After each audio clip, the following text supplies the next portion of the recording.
Muchas gracias por acompañarnos una vez más a escuchar una conferencia en esta Universidad Popular.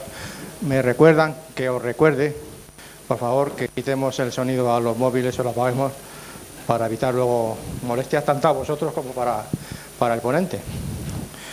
Hoy la conferencia que hemos puesto en nuestra web la hemos puesto por título La Guerra Fría y los espías.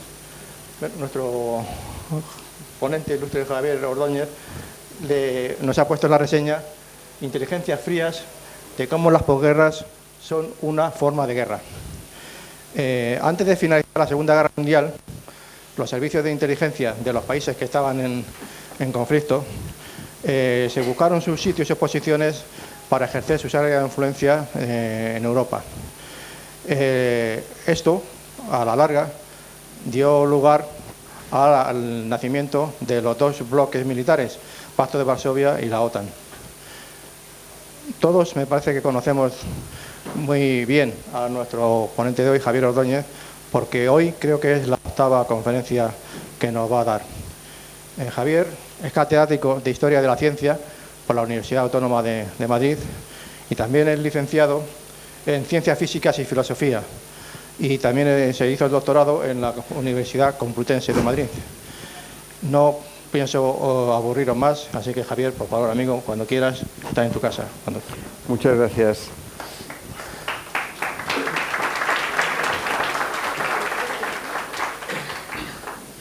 Bueno, yo no sé cuál es el cargo de Eloy en esta organización, pero Eloy une, por una parte, un gran cariño hacia las personas a las que trata y una gran insistencia. Son dos cosas complementarias que hace que uno no tenga más remedio que venir a dar cualquier cosa. Pero en este caso el cariño está muy fundamentado, porque yo tengo mucho aprecio a Tres Cantos y a la Universidad Popular y no me resulta nada gravoso venir, sobre todo si me traen, ¿no? Que como me traen, pues vengo como un marqués, ¿no? Hasta la Universidad de Tres Cantos y después me regresan a casa. Bien,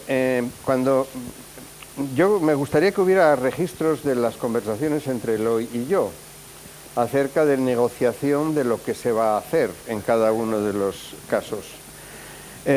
Como os digo, bueno, pues Eloy quería a toda costa que hoy os diera una conferencia y yo he de reconocer mi culpabilidad, porque yo le había dicho hace 4 o 5 meses que hoy podía dar una conferencia, pero hace 4 o 5 meses yo no sabía dónde iba a estar, ¿no? Y ni siquiera si iba a estar en Madrid. Y así que cuando concretamos una conferencia posible, le sugerí esta, que para mí es una conferencia muy querida, que, bueno, pues de lo que he hablado ya en otros sitios más de una vez, porque constituye una de mis obsesiones, ¿no? Cualquiera que me conoce sabe que, además de los temas de trabajo que para mí son habituales, como historia de la física, historia de la astronomía, relaciones entre ciencia y cine y cosas de ese estilo, existe otro tema que subyace desde hace muchísimo tiempo en mi interés, que es el de las relaciones entre las guerras y las ciencias. Tema al que yo he dedicado incluso aquí a más de una conferencia y que realmente siempre me permite volver a hacer reflexiones sobre el carácter de la guerra, sobre la antropología bélica y sobre las relaciones entre lo que es el conocimiento y el conflicto. Parece que los seres que conocen mucho, que son sabios, los humanos que son muy avanzados, muy desarrollados, muy sofisticados, tendrían que abandonar ese gusto por el conflicto y por la guerra. Y sin embargo, cualquier reflexión sobre nuestra historia reciente nos muestra lo contrario, que es que las sociedades más refinadas no es que sean pacifistas, es que hacen guerras más refinadas. O sea que el refinamiento de nuestra cultura no nos impide ser violentos, sino ejercer una violencia refinada. esto está matizado siempre con reflexiones que a mí no me gustan demasiado, pero que no me gustan porque son demasiado ciertas, y es que efectivamente hemos avanzado mucho en el ámbito cognitivo y en el ámbito epistémico, y hemos avanzado bastante menos en las partes éticas y en las partes de contención. Realmente esto para introduciros el tema de hoy. Hoy quiero dar una conferencia sobre la posguerra, la última posguerra que hemos tenido total. Quizá todos veamos otras posguerras, pero desde luego esta es la que nosotros tenemos muy bien conocida, que es la posguerra de después de ese periodo terrible que fue la Segunda Guerra Mundial y que cambió completamente no solamente Europa, sino también el mundo y la dinámica con la que el mundo se relacionó. Entonces yo quería focalizar esta conferencia sobre lo que ocurre después, en el entorno del después y sobre todo el nacimiento de un tipo de espionaje distinto y un tipo de vigilancia distinta. El espionaje no nace, por supuesto, después de la Segunda Guerra Mundial, es decir, espías hay desde el momento en que hubo estados constituidos, hay espías, y hay espías simpáticos, ¿no? A mí hay espías que me resultan enormemente simpáticos. Por ejemplo, si alguno de vosotros es ingeniero de caminos, habrá escuchado hablar de Agustín de Betancourt y Molina, ¿no? Que es para mí un ejemplo claro de lo que es un espía industrial, ¿no? Es un individuo que vive a finales del 18, que hace espionaje para Carlos IV, pero cuando Carlos IV no le paga, entonces vende sus espionajes a la República Francesa y después funda aquí una escuela de caminos que no se la reconoce cuando Fernando VII se incorpora, que se va a San Petersburgo, que acaba siendo ministro de la guerra del zar, en fin, un personaje curioso. Y este es un prototipo de espía, un individuo que lo que quería saber es cómo funcionaba la máquina de vapor de Watt Boulton para poder replicarla en un país que no fuera Inglaterra, teniendo en cuenta que entonces las patentes eran patentes locales, eran patentes del Estado, no eran internacionales. Es decir, que el espionaje es una actividad muy sabrosa que ha tenido intereses científicos, intereses económicos, pero en un momento determinado ese espionaje, que se puede rastrear en el siglo XIX, es decir, toda la revolución industrial está llena de gente que quería hacer espionaje, no como hacían los jesuitas, espionaje con los chinos, ¿no?, en el siglo XVIII, intentando pues averiguar cómo funcionaban los gusanos de la seda o el caolín de la porcelana, pero sí intentando encontrar los desarrollos industriales que tenían cada uno de los estados y robar conocimiento, que era en el fondo lo que se pretendía. En la Segunda Guerra Mundial cambia esta especie de perspectiva del espionaje cognitivo, sin más, y entonces aparece otro tipo de espionaje que no deja de ser muy interesante porque es un espionaje al servicio del Estado, y de la misma manera que se normaliza las sociedades, de la misma manera que se estandarizan muchos procesos industriales de las sociedades post-guerra mundial, se estandariza también la noción de espía. Ha dicho Eloy que, bueno, después de la guerra, después de la Segunda Guerra Mundial, pues aparecen los dos bloques de los que estamos nosotros acostumbrados a hablar en términos muy sumarios. Es decir, prácticamente todos los que están en esta sala, excepto unos cuantos que veo que son inmoderadamente jóvenes, todo el mundo ha oído hablar de la Guerra Fría, el bloque soviético, el bloque aliado, etcétera, etcétera. Esto es un topos normal. En general, todavía hoy, ¿verdad?, estamos hablando de eso, de si se pudo disolver o no se pudo disolver, etcétera. Pero lo que es evidente es que vamos ahora a adentrarnos en los entresijos de esa construcción, que es la construcción de esos dos bloques, ¿no? Este es el texto que yo di a Eloy para que lo pusiera en la presentación, no sé si lo ha hecho, pero lo que es cierto es que un poco resumen lo que yo voy a decir a lo largo de la conferencia. Fijaros que la noción de espía está relacionado con la noción de agencias de inteligencia. Con lo cual, curiosamente, la inteligencia es algo que aparece, no es una inteligencia artificial, es una inteligencia completamente corporal, porque son individuos que verdaderamente portan una determinada capacidad de conocimiento, ¿no? Bueno, pues vamos a ver cómo se produce este proceso de la escisión en la Segunda Guerra Mundial, porque el chiste de la Segunda Guerra Mundial, si es que verdaderamente una guerra tiene chistes, es que una vez acabada la guerra, o antes de acabar la guerra, o sea, antes de haber acabado con los enemigos que habían producido y habían promovido la guerra, es decir, antes de acabar con Japón y con el Tercer Reich, ya los que estaban aliados para acabar con el enemigo se estaban comenzando a pelear. Esto es algo que hay que tener muy en cuenta, porque no se puede hacer una historia lineal diciendo que en el año 45 los norteamericanos y los soviéticos se dieron cuenta que no se gustaban, ¿no?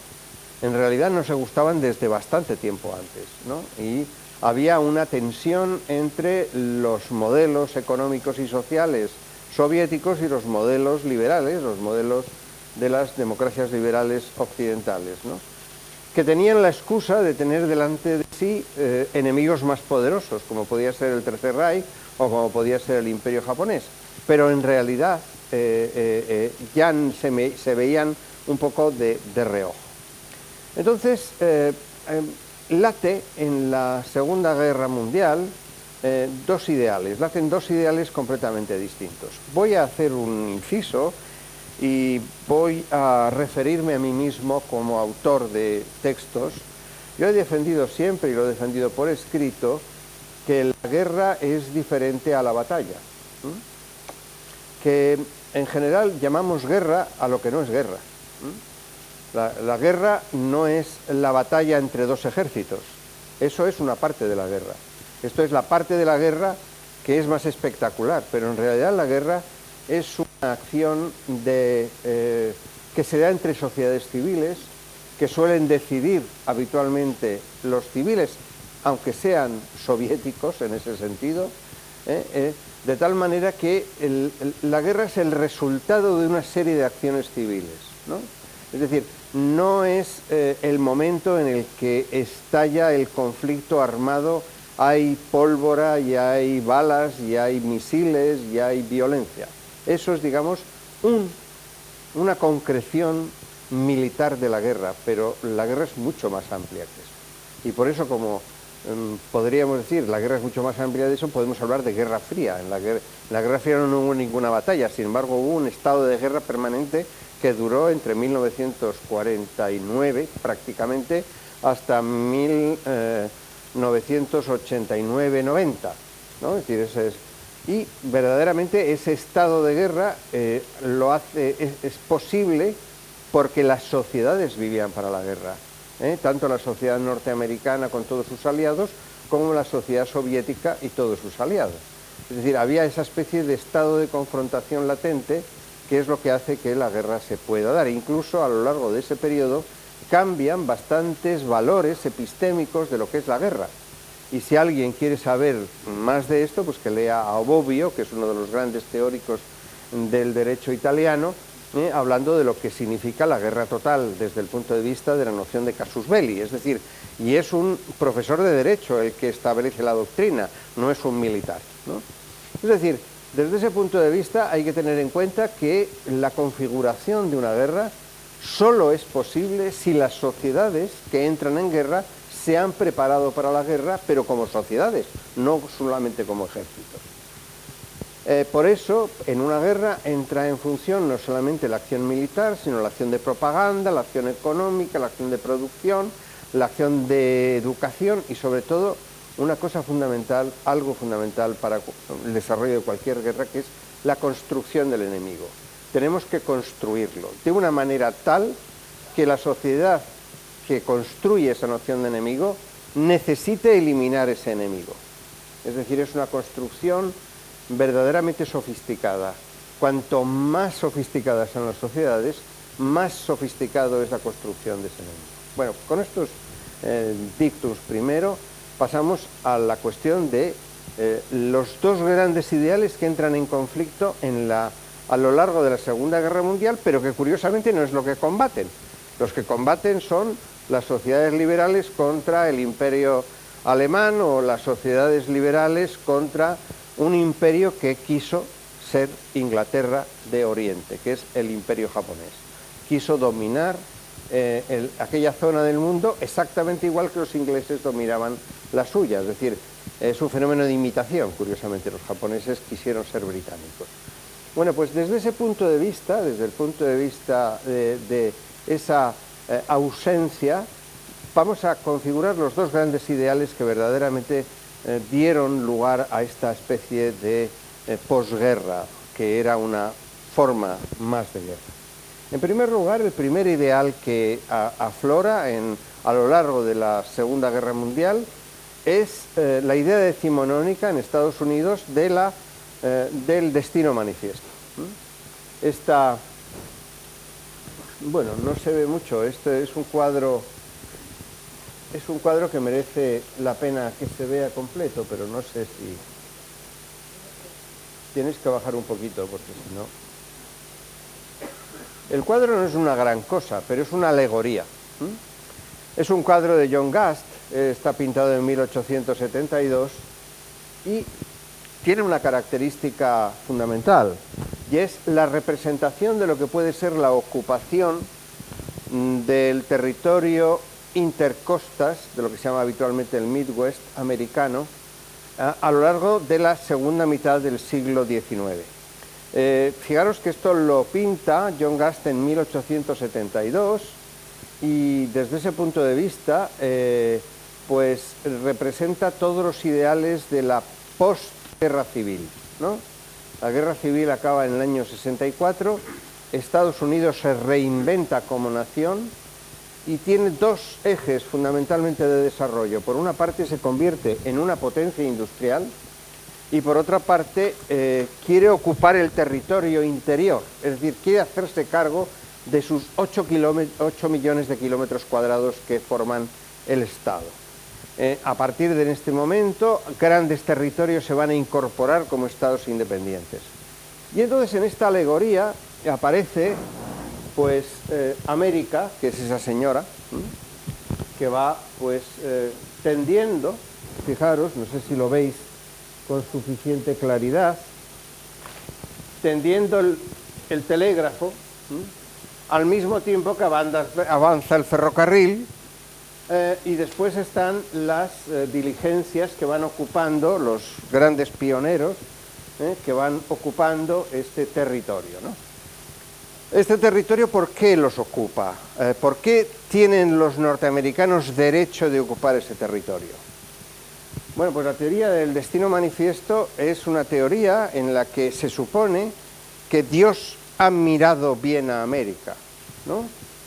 De hecho, algunas veces cuando se oferta territorios para los nuevos granjeros que vienen de Europa y quieren ocupar territorios en Midwest, y se habilitan leyes en el Senado norteamericano para que eso ocurra, la invocación es la invocación de la Biblia.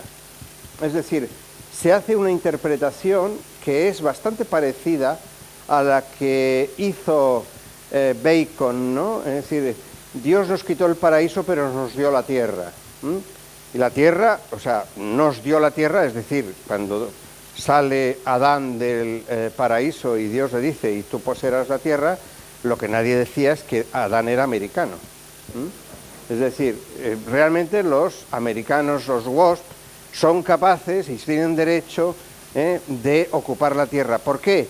Porque la idea de progreso siempre asocia valores éticos a valores cognitivos de toda la tradición luterana. Con lo cual, realmente, el destino manifiesto es Dios ha dado a América a un grupo de humanos, ¿no?, que tiene el derecho de ocuparla y de explotarla. Y si de paso se encuentran otros, pues ya veremos lo que hacemos con ellos, pero desde luego no nos va a impedir ese tipo de ocupación. Es decir, esta teoría del destino manifiesto es una teoría que va a reverdecer en el siglo XX, en el año 1945, con Truman. Es decir, Truman va a decir, Dios nos dio el conocimiento de la bomba atómica. Y eso lo dice en televisión, no lo digo yo, se puede ver.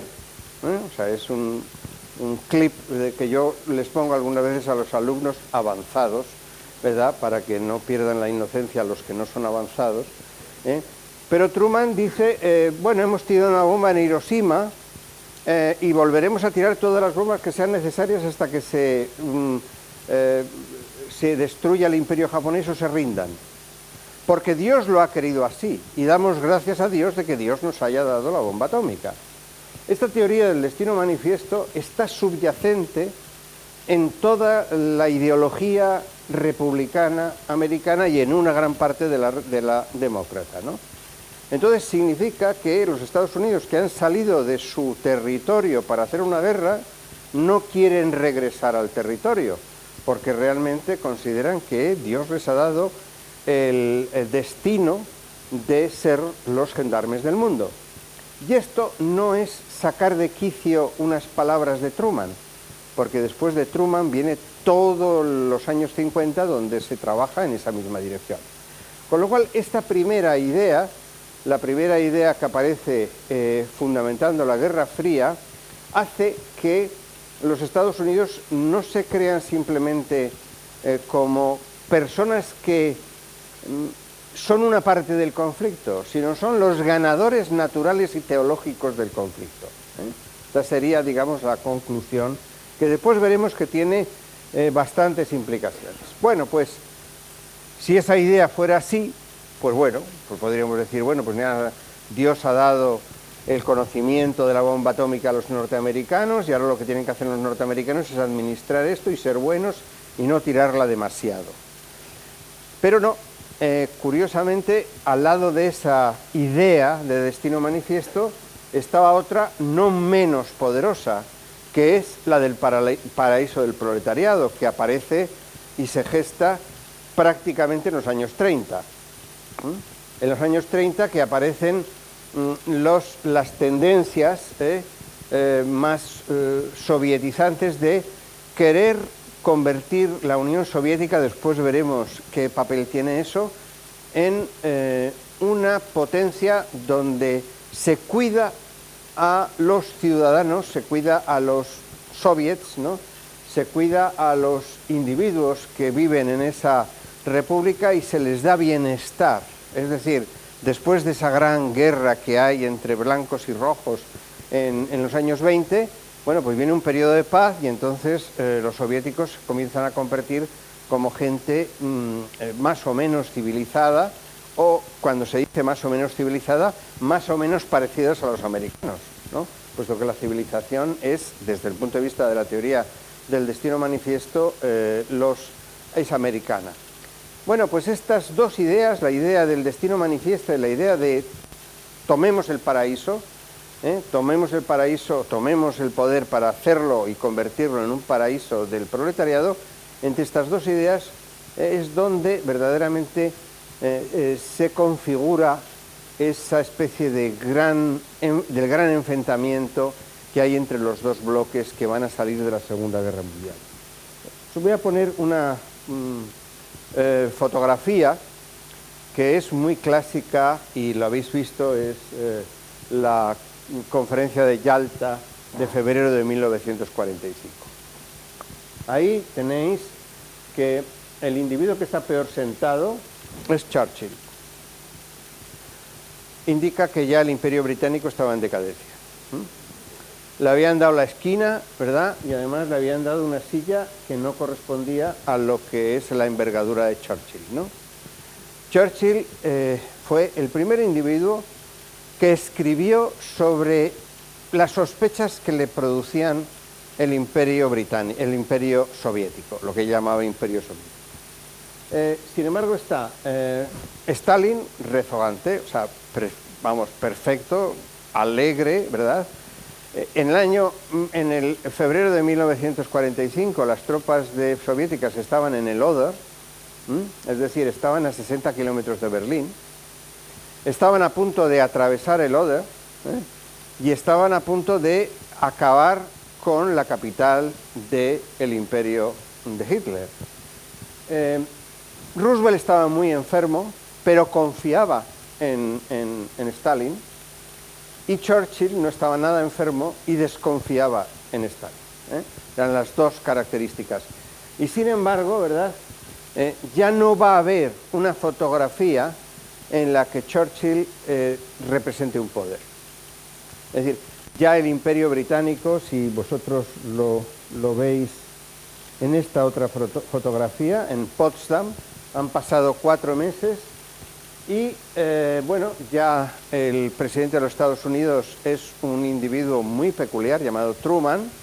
Ya veremos por qué es peculiar.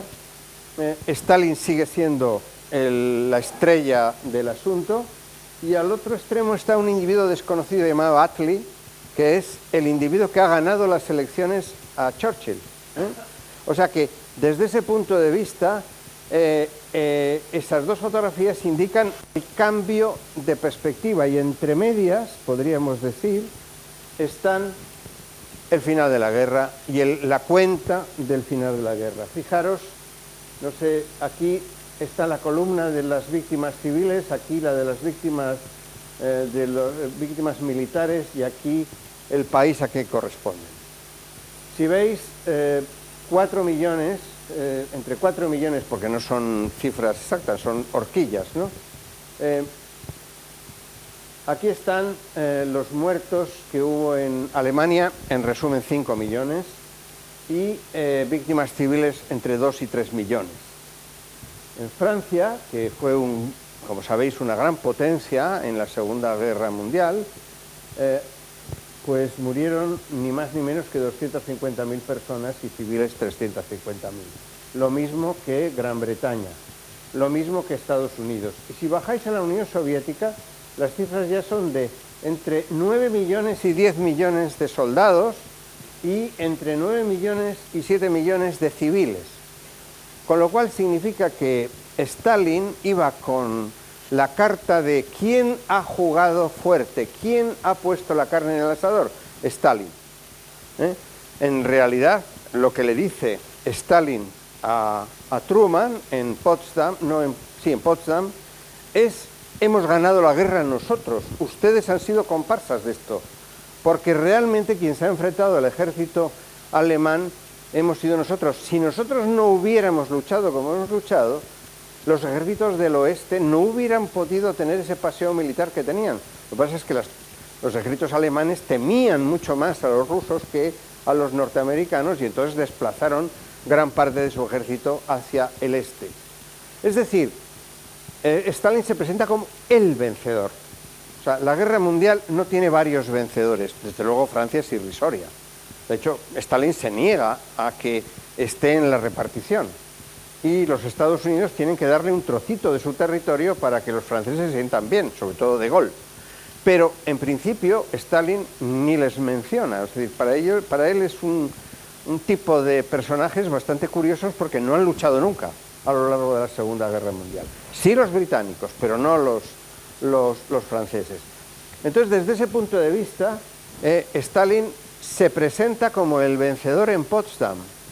Se presenta como vencedor, perdón, esto es Yalta, Potsdam, y entonces el bueno de Truman, que es un incauto, pues le comunica al que todavía es su aliado, es decir, Stalin, que tienen un nuevo arma. Y tienen un nuevo arma que lo han probado en el desierto americano y que funciona. Y esa nueva arma es una nueva arma basada en una física de la desintegración atómica, o sea, es una bomba de fisión que libera grandes cantidades de energía, con la cual va a acabar con el imperio japonés. Esto es, digamos, la conversación que se sabe que existió entre Truman y Stalin. Y Truman, aconsejado por sus asesores, se lo dijo a Stalin para decirle: no, pero es que nosotros tenemos un arma y más vale que no pidas demasiado. Y Stalin lo que hizo fue hablar con Molotov y comprobar que tenían toda la información de ese arma desde hacía varios meses, porque había una filtración de un grupo de físicos que, como consideraban que la Unión Soviética era aliada, no les parecía nada mal, y ellos eran además pues izquierdistas, y algunos de ellos del Partido Comunista, unas veces británico y otras veces norteamericano, no era nada malo darles información a los aliados de lo que estaban haciendo. Y el resultado es que Stalin lo que hizo fue confirmar con Molotov que verdaderamente esa información se tenían e indicarle a Molotov que quizá convendría esa información hacerla rodar dentro de lo que pueden ser los colectivos de físicos, ¿verdad?, entre los cuales estaba Solzhenitsyn, ¿verdad?, el famoso, para que fabricaran una bomba atómica soviética. Es decir, en el mismo Potsdam, los soviéticos decidieron pasar de la pura teoría a la práctica para la construcción de esas bombas atómicas. Truman no se enteró, es decir, de eso. O sea, sabemos que Truman estaba totalmente confiado de que estaba hablando con un aliado, ¿no? Entonces, desde ese punto de vista, pues en ese momento es cuando aparece esa especie de ruptura entre los dos grandes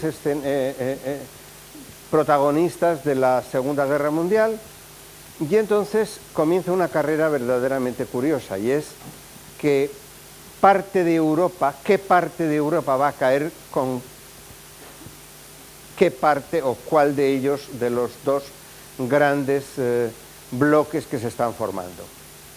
Polonia, por supuesto Rumanía, Checoslovaquia, todos los países, hasta Hungría, van a ser convertidos en aliados y satélites de la Unión Soviética, y después hay lugares, digamos, de gran complejidad. Es decir, por ejemplo, comienza una guerra civil en Grecia, de la que habitualmente no se habla, en la que existen entre 800 y 800.000 personas muertas en la guerra, porque los servicios de inteligencia británicos, en este caso, intentan con todos sus medios de que los griegos no acaben en la órbita soviética.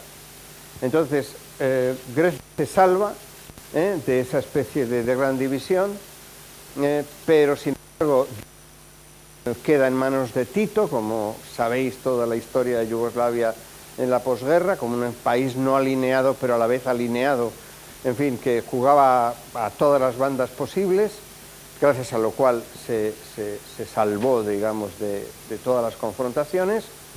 Y después, el gran país en litigio era Italia, que todos los servicios de inteligencia, tanto británicos como americanos, consideraba que podía caer en manos del Partido Comunista, es decir, en manos de los soviéticos, y preferían que cayera en manos de los no soviéticos, sino de los aliados. Y ahí se fue, digamos, un lugar de lucha que duró casi 30 años.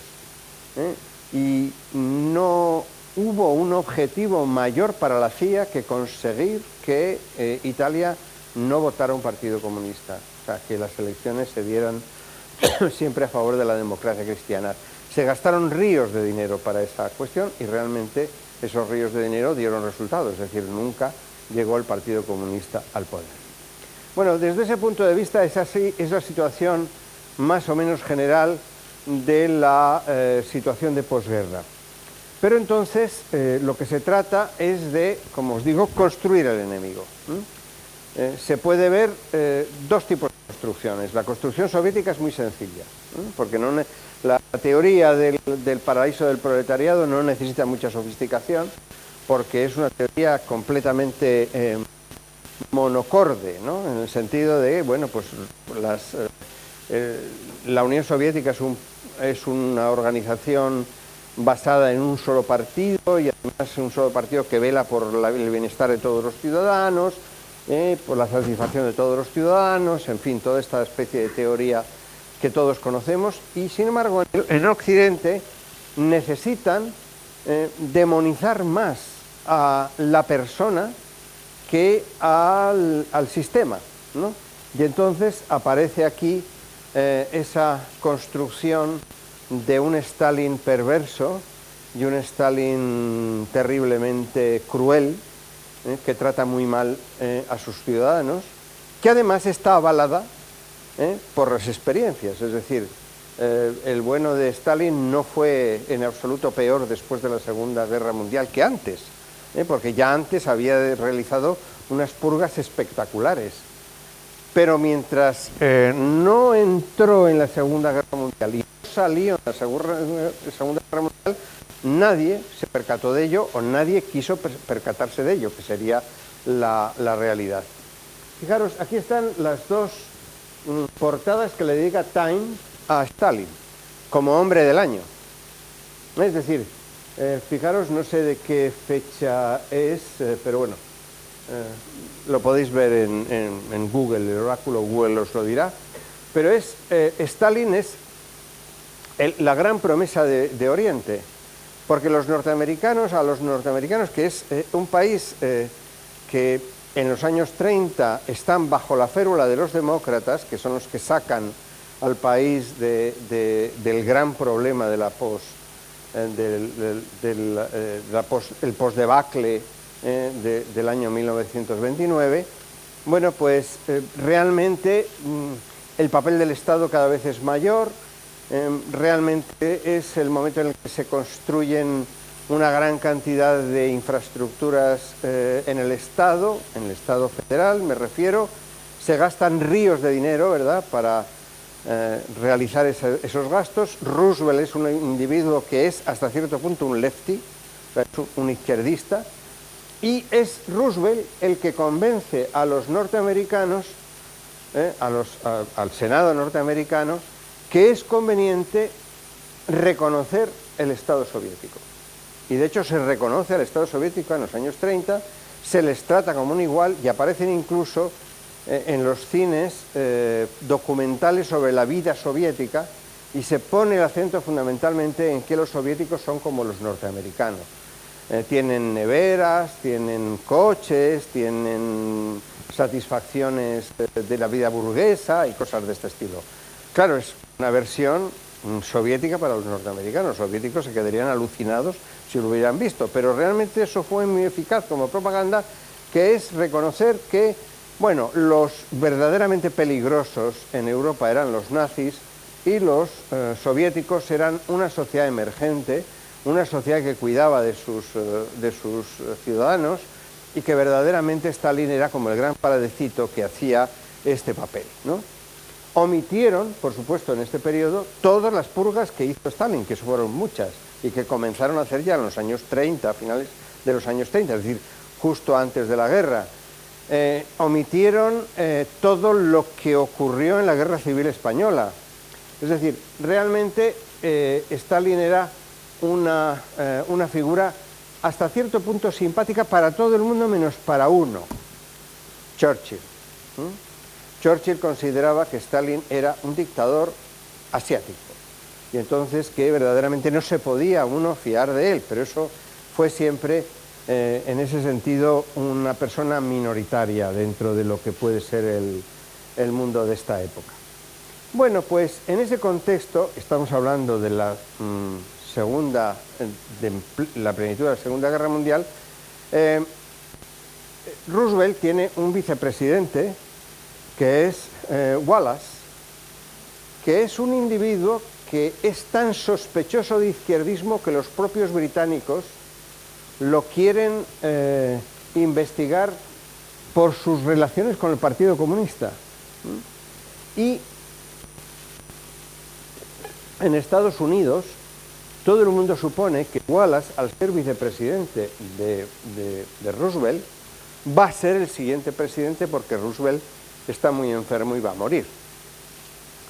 Entonces es un primer movimiento que verdaderamente llama la atención, porque en el ticket de reelección de Roosevelt iba en primer lugar Wallace, igual queda completamente descabalgado por toda la inteligencia norteamericana, que considera que es un izquierdista demasiado peligroso, demasiado cercano a los movimientos sindicales, etcétera, y lo cambia por el señor Truman.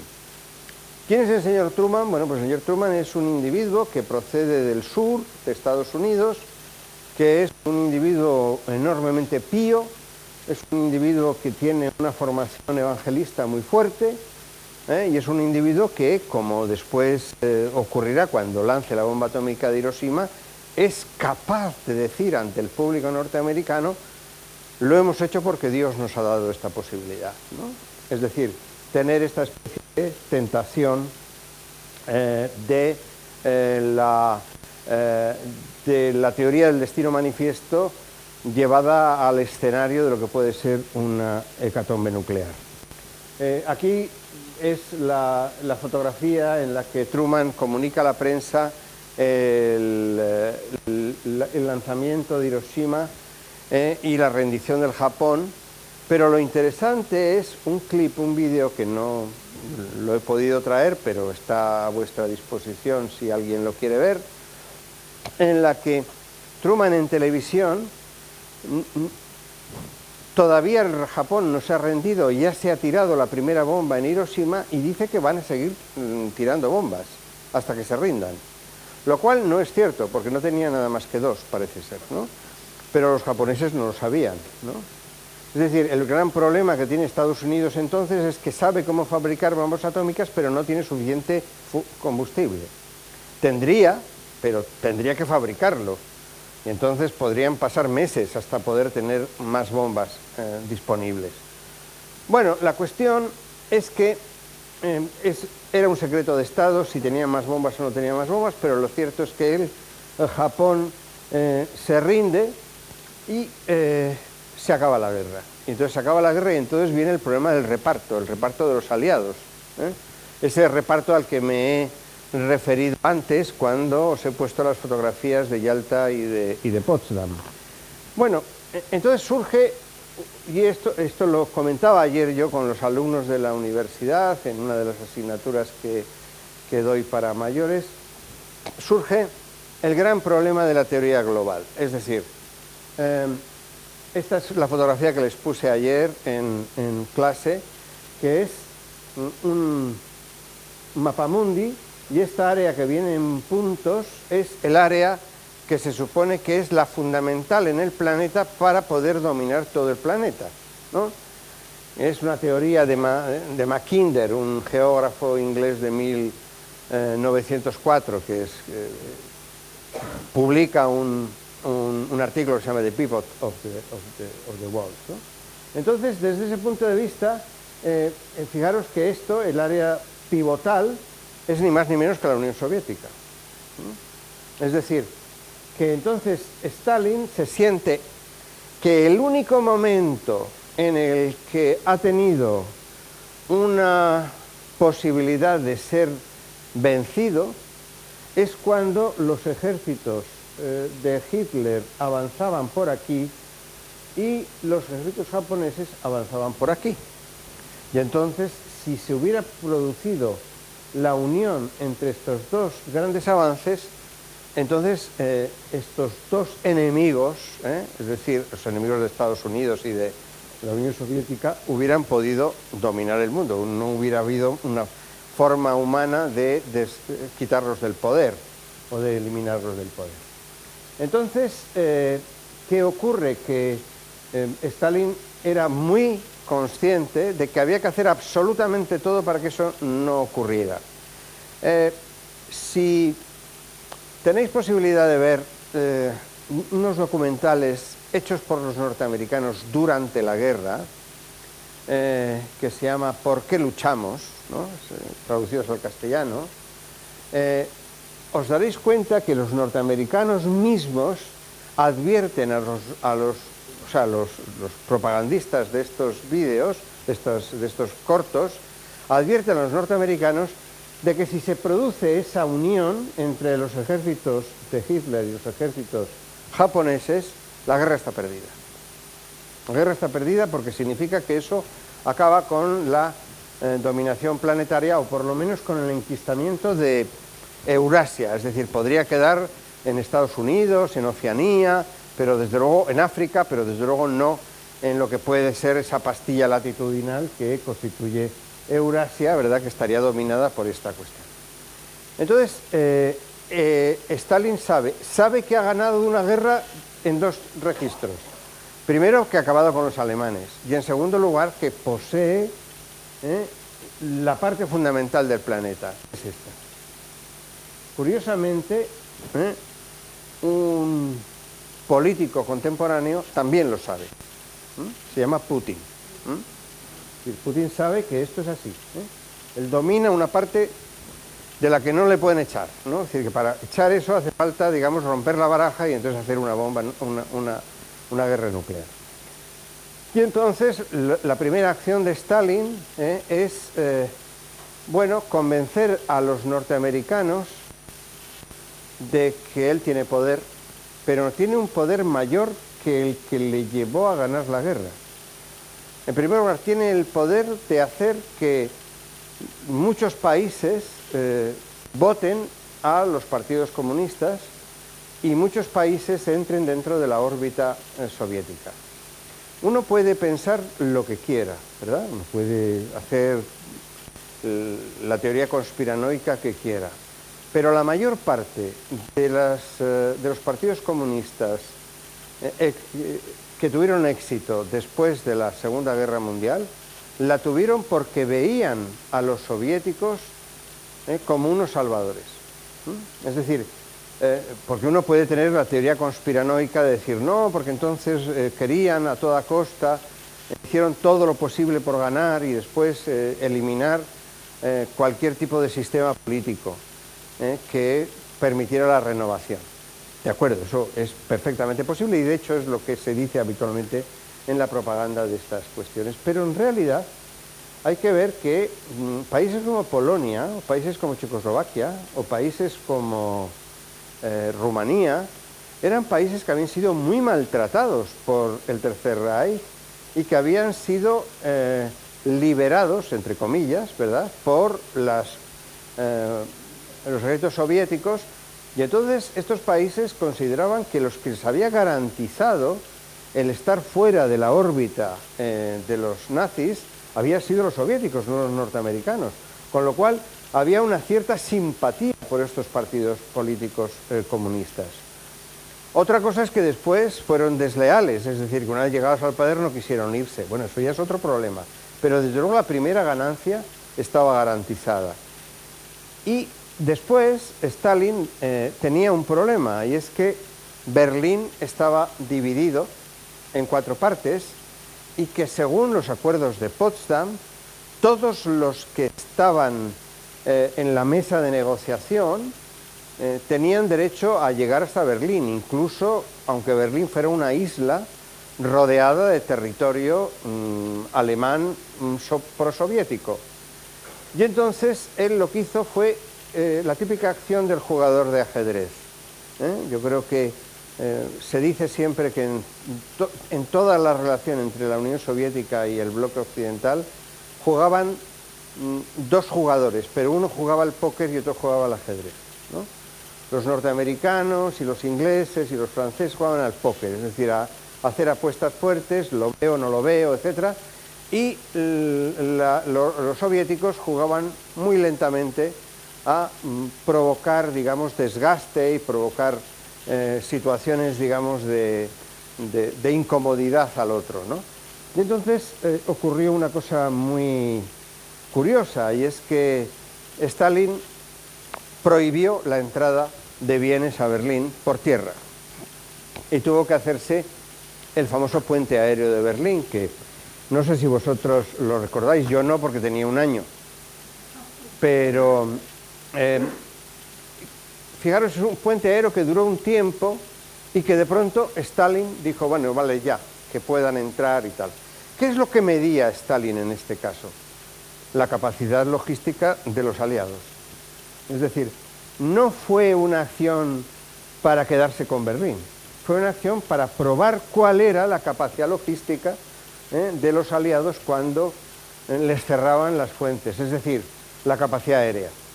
Y de hecho dejó de prohibir la circulación por tierra cuando se dio cuenta que ya sabía lo máximo que podían acarrear los puentes aéreos hacia Berlín. Es decir, porque claro, en aquel momento Berlín tenía, si no me equivoco, 2 aeropuertos, que era Tempelhof y después el del norte, Tegel, ¿no? Que es cuando se comenzó a construir Tegel. Entonces, Tempelhof es un aeropuerto enorme, pero es un aeropuerto pues, de los años 30. No sé si habéis estado, pero es precioso, ¿verdad? Es una especie de terreno maravilloso, pero de un aeropuerto hay un límite máximo de despegues y de aterrizajes, o sea, no se puede implementar todo lo que quiera. Entonces, cuando se llegó al máximo, cuando vieron la agencia de inteligencia estalinista que aquello había llegado, entonces dijeron, vale, ahora ya pueden entrar, como si hubiera habido un funcionario dispuesto a decirle a Stalin, informe, ¿no? Estos individuos pueden mantener esta logística, nada más. Y curiosamente no cambió en todo el tiempo en que Berlín estuvo dentro de la DDR. Es decir, en ningún caso los aliados pudieron ampliar eso, porque el aeropuerto que ahora es de Berlín estaba en la zona de la DDR, no estaba en la zona libre. Con lo cual, quiero decir que es un típico ejemplo de que Stalin no es que amagara y no dara, no, lo que quería es saber cuál es el límite de su enemigo, y el límite de su enemigo es el límite de la transferencia de tecnología. Tened en cuenta que Berlín se tenía que transportar hasta el carbón, porque no tenía ningún tipo de combustible, o sea que había aviones que llevaban carbón, o aviones que llevaban gasolina, o gasoil, o el material que fuera. Es decir, que verdaderamente fue un primer desafío de carácter estratégico para ver exactamente qué es lo que podía el otro. Y así lo interpretan los analistas occidentales, y así lo interpretan los historiadores ahora. ¿Qué capacidad tuvo Stalin, qué tranquilidad a la hora de plantear esta cuestión? Y lo que provocó fue algo muy curioso, y es que se creara la OTAN. En el año 1949 los norteamericanos se dieron cuenta de que incluso solos no podían enfrentarse a la Unión Soviética, porque enfrentarse significaba un doble rasero. Cualquier enfrentamiento militar realizado desde una sociedad civil supone que uno tiene que ganar una guerra por tierra, es decir, uno tiene que ocupar el territorio. Y la probabilidad de que se puedan utilizar armas que no permitan después la ocupación del territorio, como las bombas nucleares, pues es algo que está fuera de foco en lo que puede ser un análisis político razonable. Entonces se supone que lo que ha manifestado la Unión Soviética en toda la Segunda Guerra Mundial es que puede movilizar millones de recursos humanos, millones de personas, un ejército de millones de personas, que es un río, y que realmente no hay ninguna nación en el Occidente que pueda impedir ese movimiento. Entonces uno puede decir, bueno, es que había 500.000 de soldados en Berlín Oriental, y los occidentales lo que podían pedir, a verdad, a los poderes sobrenaturales es que por favor que se queden sin gasolina, ¿no? Para que no puedan mover ese ejército, ¿no? Porque si mueven ese ejército, del primer empellón llegan al Rin, ¿no? Que es imposible impedirlo, ¿no? Y entonces, por otra parte, Alemania es un país postrado, es decir, es un país que no tiene posibilidad de tener ejército propio, etcétera, etcétera, y entonces crean esa institución que es la OTAN. Fijaros que el Pacto de Varsovia es muy posterior, y es muy posterior porque es un pacto post-Stalin. Es decir, cuando ya ha muerto Stalin y viene Khrushchev, entonces se da cuenta de que tiene que hacer algo que de alguna manera represente una acción política de unión entre sus aliados, y la unión entre los aliados a través de un pacto exactamente igual que el que tiene la OTAN, ¿no? Pero en principio la OTAN es una reacción de susto, ¿no? Entonces, bueno, la idea que desarrollan los norteamericanos en ese momento es que tenemos que estar presentes en todas las partes del mundo para que la acción de la Unión Soviética no se vea facilitada por nuestra ausencia. Y entonces nosotros solos no podemos hacerlo, tenemos un aliado magnífico que es Gran Bretaña, que es un país, una unidad política planetaria también, es decir, porque bueno, tiene territorios en todas partes, y es curioso porque cuando se van descolonizando los territorios del Imperio Británico, el Imperio Británico siempre se queda con una isla, con un archipiélago, con un punto, con tal, es decir, verdaderamente es como si hubiera una especie de mago que tuviera la bola del mundo. Entonces, bueno, sí, la India sí, se puede, la India sí, Pakistán, bueno, eso no hay problema y tal. Pero esta islita que está aquí, ¿no?, la isla Asunción, esa no, esa es nuestra. Las islas Falkland son nuestras. Gibraltar es nuestro.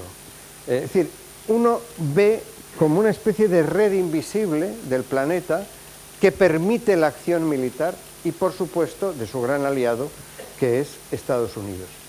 Entonces, desde ese punto de vista, en ese país como Estados Unidos, comienza a sufrirse una situación muy curiosa. Por una parte, hay una gran parte de la población que todavía siente simpatía por los soviéticos, porque los soviéticos no han hecho nada, es decir, no han hecho nada los norteamericanos. Todo el rifirrafe está en Europa, pero en Estados Unidos, en principio, no hay nada. Y en la década de los 40, finales de la década de los 40, los norteamericanos muestran una cierta simpatía por los soviéticos todavía. Y sobre todo en las universidades hay muchas asociaciones leftis, izquierdosas, incluso maoístas. Comienza a haber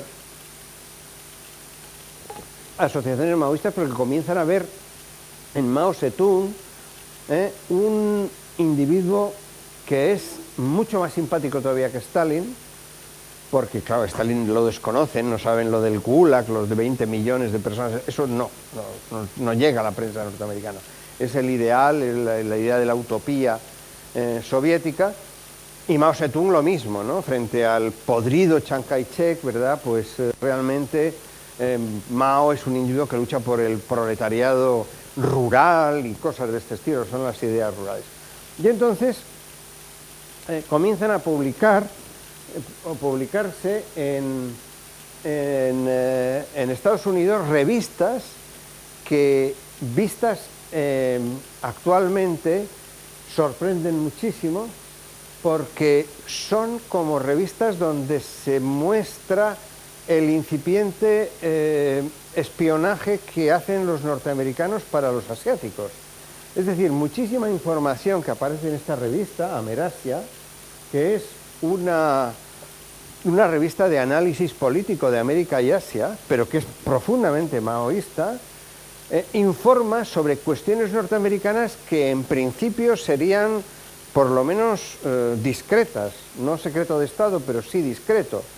Y entonces comienzan a aparecer muchísimas informaciones hechas por funcionarios que consideran que tienen derecho a decir lo que saben, a pesar de no ser muy recomendable que se sepa abiertamente sobre, por ejemplo, las fuerzas, el dinero que dan los norteamericanos a Chiang Kai-shek, los movimientos que hacen los ejércitos norteamericanos para apoyar al ejército chino nacionalista y cosas de este estilo que podrían considerarse como algo cercano al espionaje.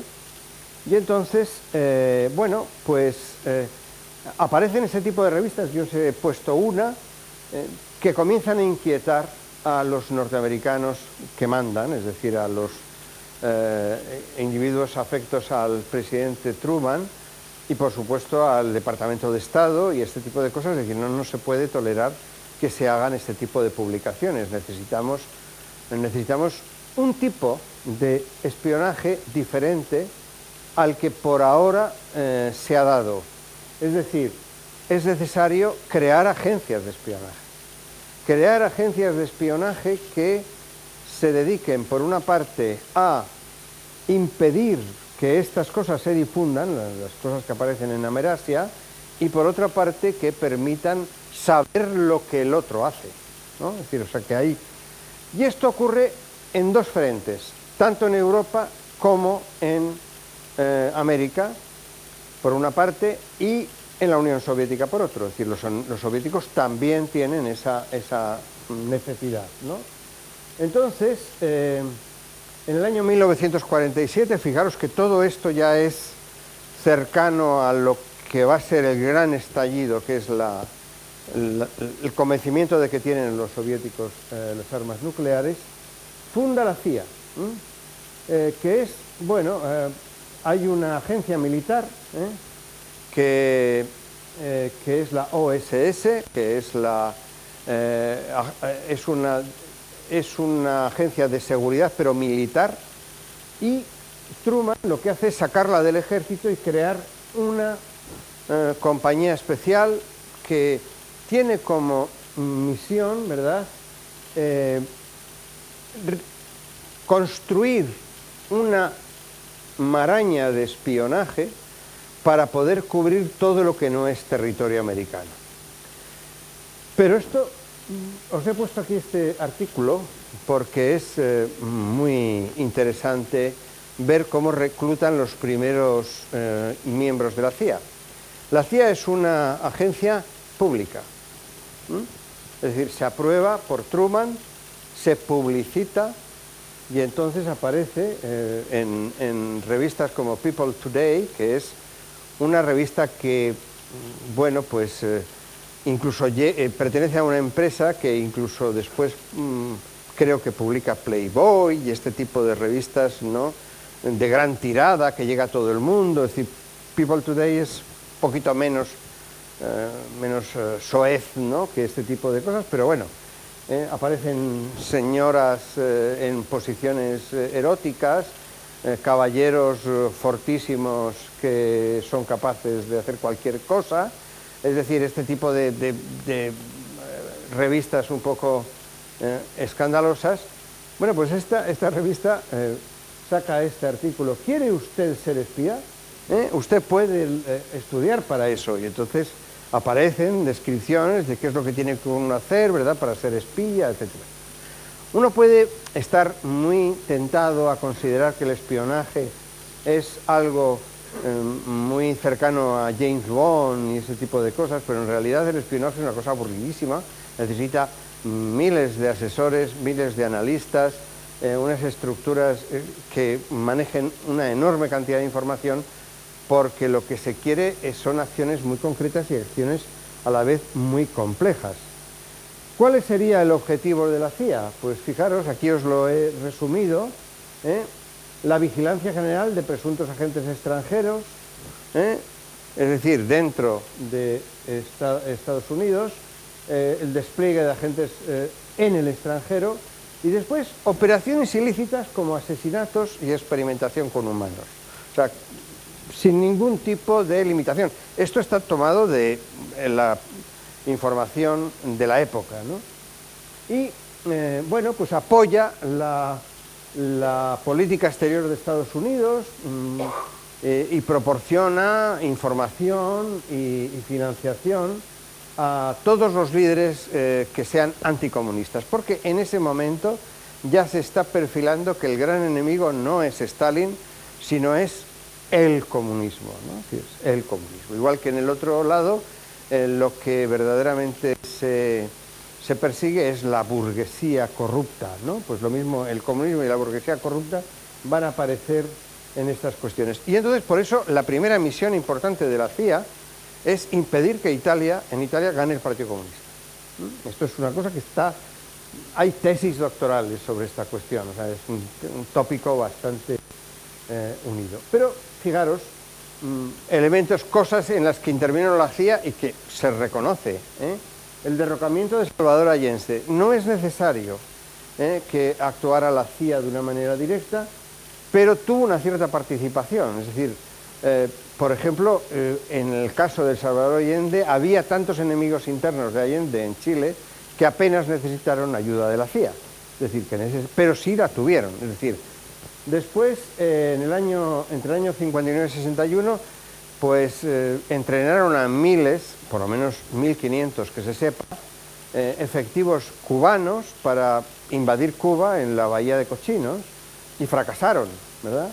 Después volaron con estos aviones U-2, ¿no?, para fotografiar las instalaciones industriales y militares norteamericanos, e incluso uno de ellos fue derribado, es decir, fue famoso el caso, ¿no?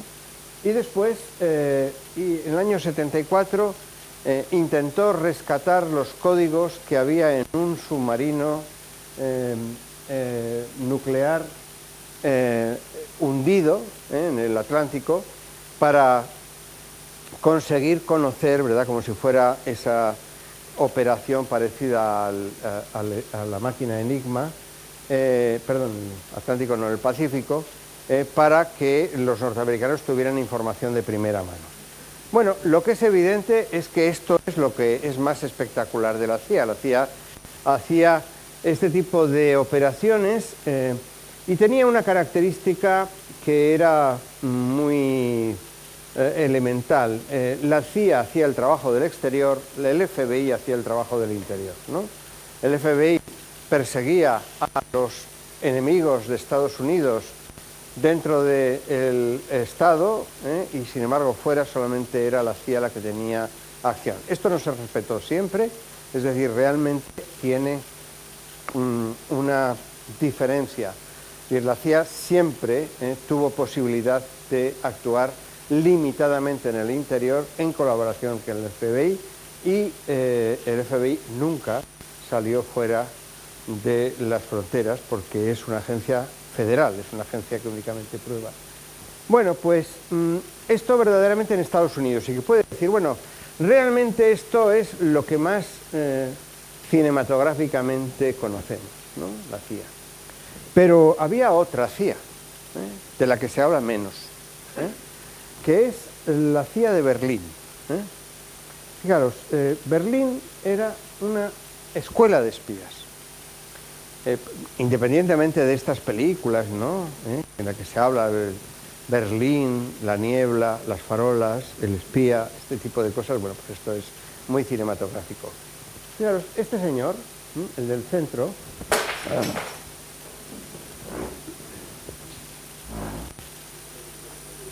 se ha despiezado en todo lo que se puede. O sea, bueno, pues este señor, este señor se llama Bernhard Göhler. Este es en medio. Este señor, lo veis ahí vestido con el ejército alemán. Entonces uno puede pensar, ¿era nazi o no era nazi? ¿Qué pensáis?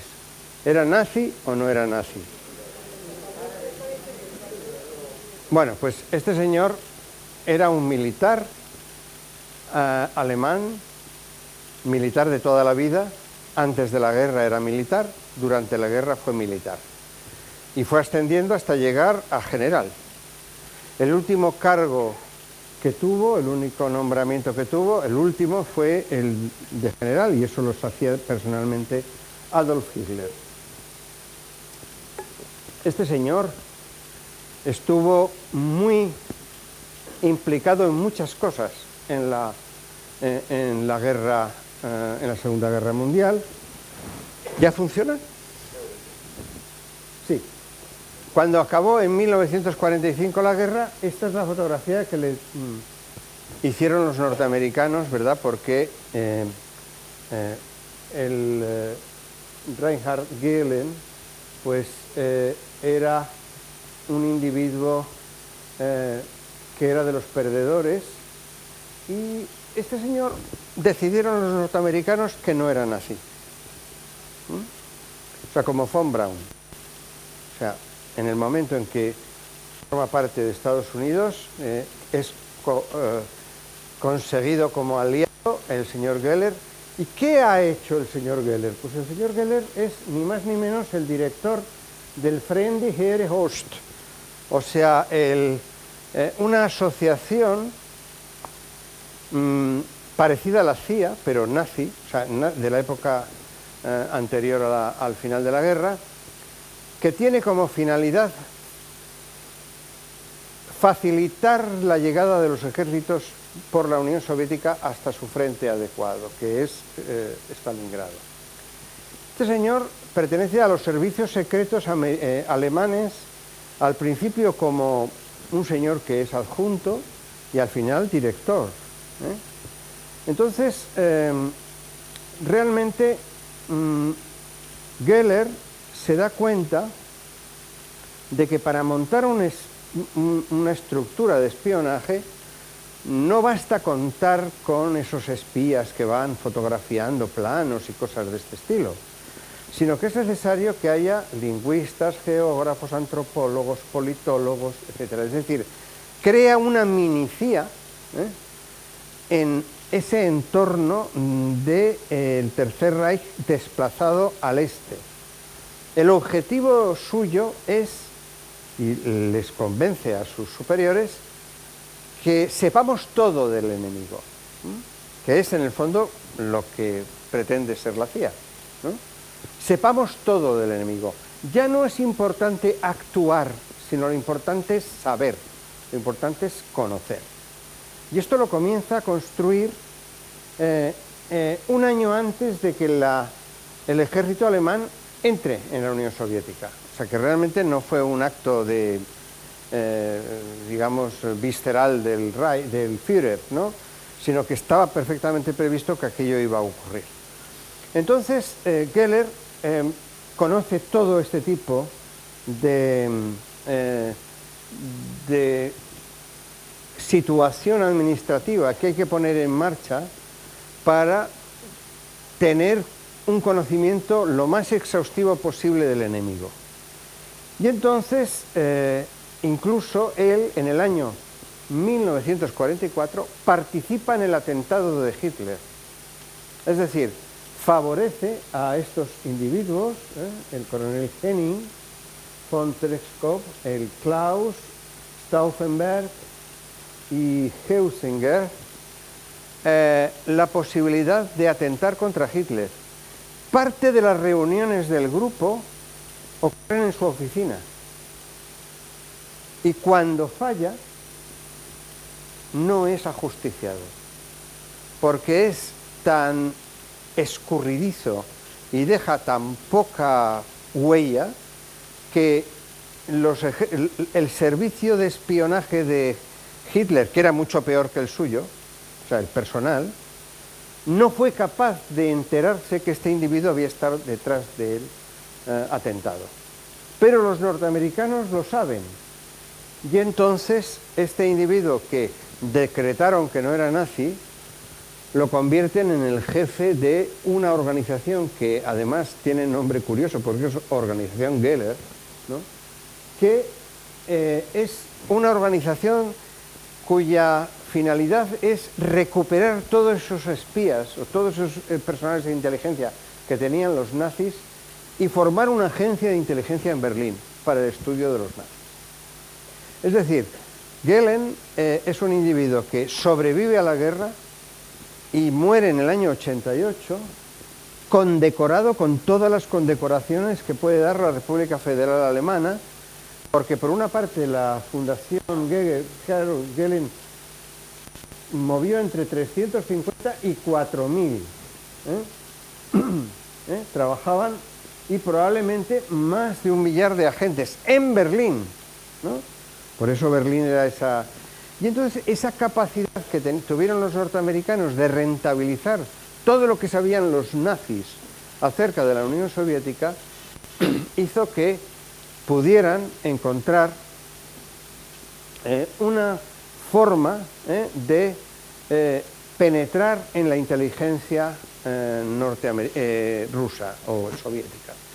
Es decir, desde ese punto de vista, los de la CIA comenzaron a aprender de la organización Geller, se dieron cuenta de lo importante no era solamente tener espías, sino tener muchísimas personas que supieran de su enemigo, y durante mucho tiempo, casi 20 años, casi digamos más que de 20 años, casi 30 años, fue la base, el espinazo fundamental de su teoría y de su teoría de espionaje, ¿no? Geller, ya os digo, vivió en Alemania. Yo recuerdo haber visto entrevistas en la televisión sobre Geller, con Geller, o sea, donde le preguntaban cosas que él contestaba a medias, claro, porque era un buen espía, no podía, pero que realmente le reconocían como el creador de la inteligencia alemana de la posguerra, y sobre todo el que sabía todo de lo que podían ser los movimientos de la Unión Soviética en las cercanías.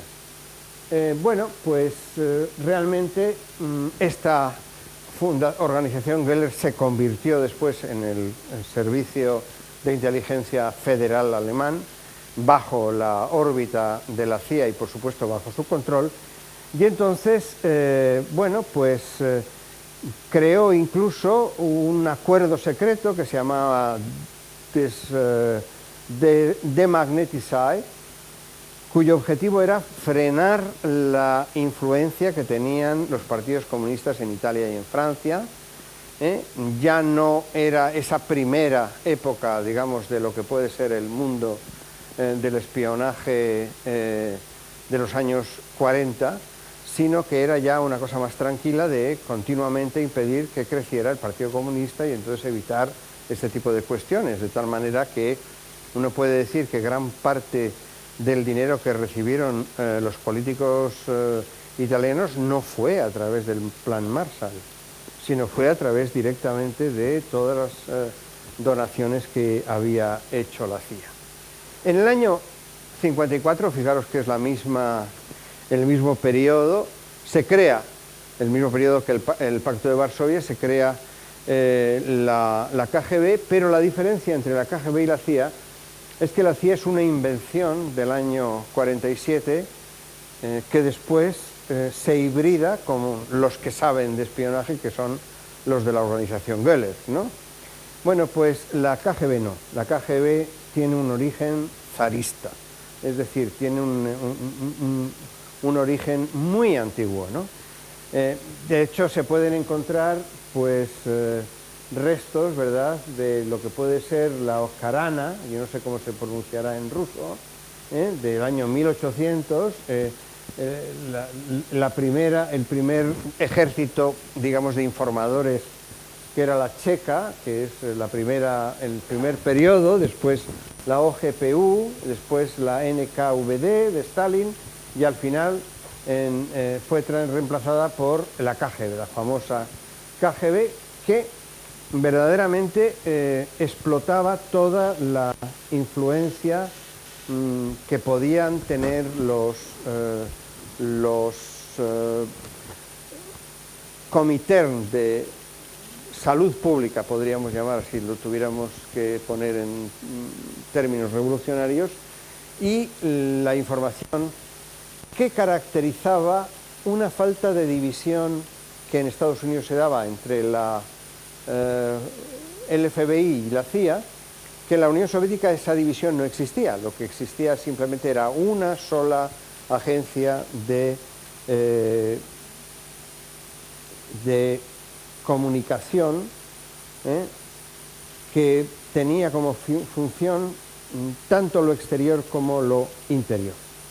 Bueno, cuando los soviéticos comenzaron a movilizar agentes, pues tenemos bastante claro ahora, los que nos dedicamos a estas cosas y los que hacemos lecturas y menos investigación sobre estas cuestiones, que la Unión Soviética comenzó a hacer espionaje en el mismo momento en el que comenzó la Segunda Guerra Mundial y en el mismo momento en el que los norteamericanos por una parte y los británicos por otra comenzaron a hacer trabajos de investigación dirigidos a la fabricación de las bombas atómicas. De hecho, podríamos decir que en los años 30, en la década de los 30, ya había muchísima información que llegaba a los soviéticos a través de universitarios que pertenecían a partidos, o bien al Partido Comunista Norteamericano, o bien a los grupos izquierdistas que había en las universidades,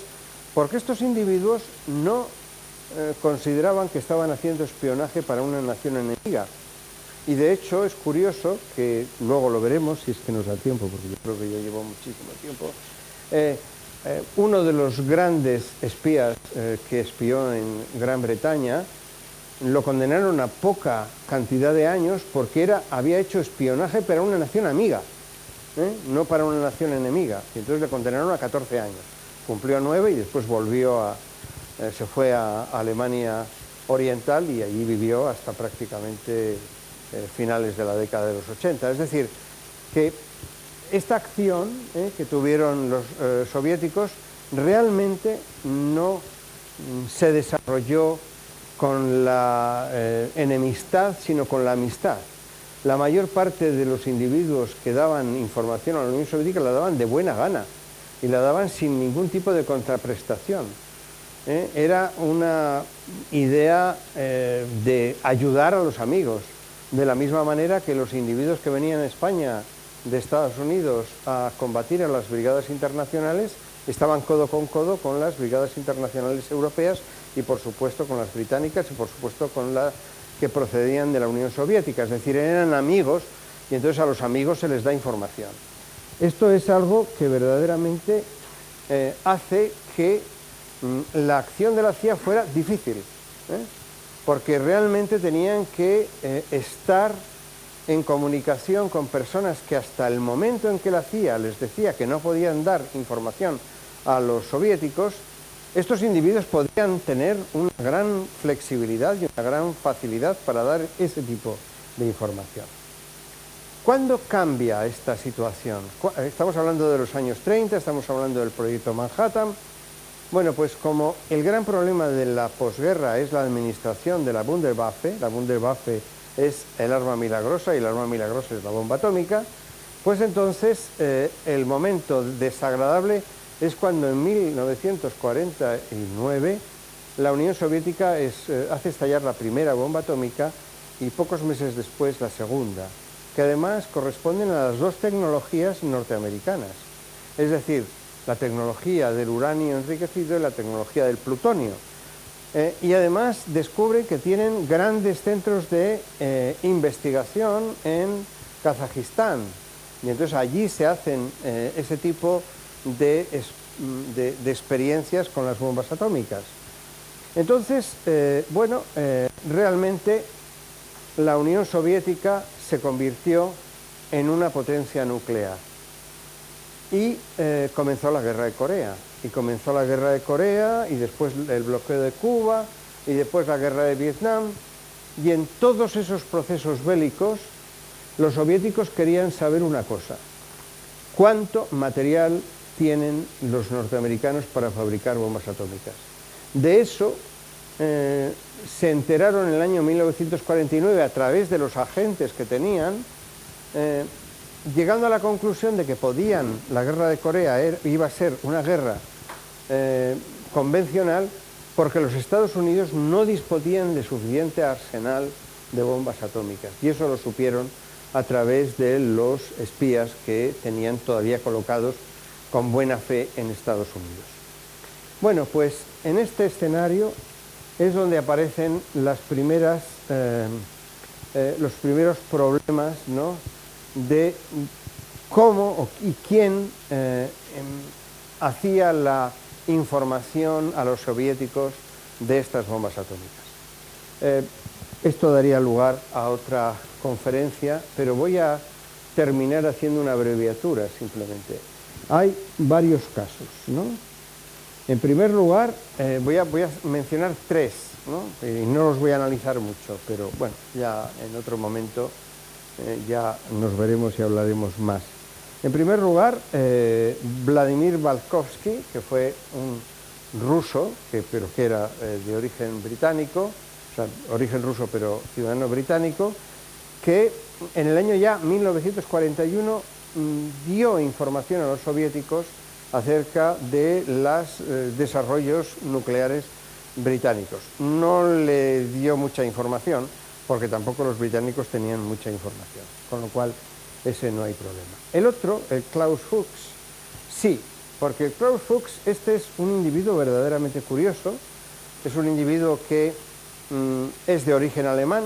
Cuando llega a la guerra, este es un físico teórico de primer orden, o sea, no es un espía de estos de una película de James Bond, o sea, es un individuo que sabe física teórica y trabaja en cuestiones de física teórica, y es uno de los que filtra a los soviéticos la idea de que realmente los norteamericanos no podrían en el año 1950 comenzar una guerra nuclear. O sea, es imposible porque no tienen suficientes bombas, ¿no? Bueno, pues este individuo verdaderamente hace una transferencia de información norteamericana, teniendo en cuenta de que es un individuo, es un físico teórico muy avanzado que trabaja con el proyecto Manhattan y después con todos los proyectos posteriores de la fabricación de bombas atómicas. Este individuo es muy curioso porque cuando llega a Gran Bretaña trabaja como físico, cuando llega a la guerra lo meten en un campo de concentración porque es alemán, les convence de que él es alemán pero comunista, entonces le dejan viajar a Estados Unidos, trabaja con los estadounidenses, después vuelve a Gran Bretaña y en este ida y vuelta hay una serie de chivatos y una serie de personas que comienzan a descubrir a los agentes soviéticos. Es una historia muy bonita, una historia preciosa sobre cómo llegan a ese tipo de convencimiento. Fuchs es detenido, Fuchs es juzgado en Gran Bretaña y la defensa de Fuchs es: yo hablaba con amigos, ¿no? Entonces, como hablaba con amigos, pues ustedes no me pueden decir que yo he dado información a enemigos, ¿no? Le hacen un juicio, en el juicio le condenan a 14 años, al cabo de 9 sale, se le permite abandonar el Gran Bretaña, se va a Dresde, que es una ciudad, como saben, de la DDR, y allí se casa con una antigua compañera de universidad, y allí vive hasta el año 88, o sea que realmente es además un individuo que es honrado por la Unión Soviética y cosas de este estilo, con todo tipo de condecoraciones, etcétera. O sea, exactamente lo mismo que le ocurre a Gelter. Gelter en Berlín, pues le ocurre a este individuo en la DDR. Bueno, esto es lo que ocurre en Gran Bretaña. ¿Qué ocurre en Estados Unidos? Lo contrario. El segundo aspecto de la Unión Soviética es que verdaderamente, proyecta sobre Alemania una amenaza que a partir de los años 50 va a entrar dentro de lo que habitualmente se llama paranoia nuclear. Es decir, los norteamericanos hay una gran ceremonia de propaganda, sobre todo una vez que muere Truman, bueno, que no muere, es sustituido Truman por Eisenhower, y entonces comienza a tener cada vez más poder McCarthy, que es un senador anticomunista, furibundo anticomunista, ayudado por Hoover, que es el director del FBI, y entonces comienzan la caza de brujas frenética y necesitan una ejemplaridad, es decir, que los Estados Unidos sepan que quien haga espionaje para los Estados Unidos, para la Unión Soviética en Estados Unidos, se va a enfrentar a las mayores penas. Y en este rifirrafe están este matrimonio llamado Julius y Ethel Rosenberg, que son famosos no por haber hecho un espionaje de gran nivel, que no lo hicieron. De hecho, por ejemplo, quien les denunció es un hermano de Ethel Rosenberg, que se llamaba Glass Green, que era un sargento que trabajaba en una de los laboratorios adscritos al proyecto Manhattan y a los posteriores, que por una cuestión también circunstancial denunció a su hermana como parte de una célula comunista, y entonces la CIA, y en este caso el FBI, porque es interior, interroga a Julius Rosenberg y le encuentra que tiene conexiones con la Unión Soviética, y medio prueba que ha habido transferencia, pero nunca puede conseguirlo con Ethel. Y no obstante, hay una especie de gran ceremonia de purificación nacional, ¿no? Hemos encontrado a los espías tienen que saber a qué se enfrentan, y entonces Ethel y Julius Rosenberg son condenados a la silla eléctrica, y hay un gran movimiento en Estados Unidos en contra de que se cumpla la sentencia, porque todavía Estados Unidos es un país que está bajo la influencia de los soviéticos amigos, estamos hablando del año 1953, pues ya eso se disolverá, porque los aparatos de propaganda son muy eficaces, y sobre todo porque, bueno, la sensación de peligro y de miedo comienza a crecer a partir de ese momento. Pero hay un gran movimiento ciudadano contra que se cumpla la sentencia. Ese movimiento ciudadano está vehiculado por asociaciones pacifistas que utilizan a los hijos de Julius y Ethel para convencerles al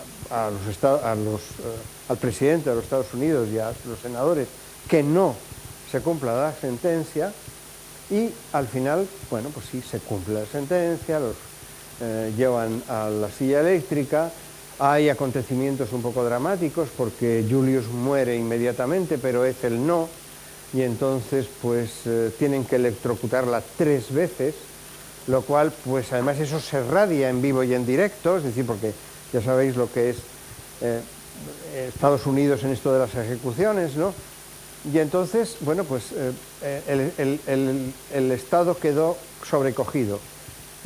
Ahora sabemos que el presidente Eisenhower valoró seriamente el perdón, es decir, convertir la sentencia de muerte en una reclusión de por vida, pero no se atrevió a hacerlo, por los poderes militares y, por supuesto, de inteligencia, que consideraban que tenía que ser algo pedagógico, algo aleccionador. Curiosamente, los 2 hijos han sobrevivido, son ciudadanos norteamericanos y, por supuesto, han reivindicado la figura de sus padres. Y han logrado demostrar, como historiográficamente se puede demostrar esto, es decir, por ausencia de pruebas, que Ethel no tenía absolutamente ni idea de lo que hacía su marido en este tipo de acciones, y han escrito una biografía, que es una biografía muy interesante, porque revela lo que es el miedo que sudaba y transudaba la sociedad norteamericana en esta época, al principio de los años 50. Bueno, pues esto, digamos, es el final de lo que puede ser una historia y el comienzo de otra. Pero el comienzo de otra, dado que Eloy me pedirá otra conferencia, lo haremos otro año. ¿De acuerdo? Muchas gracias.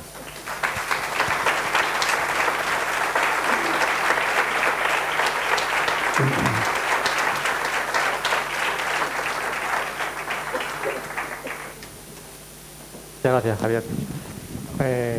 A partir de ahora, si queréis, podéis hacer alguna pregunta.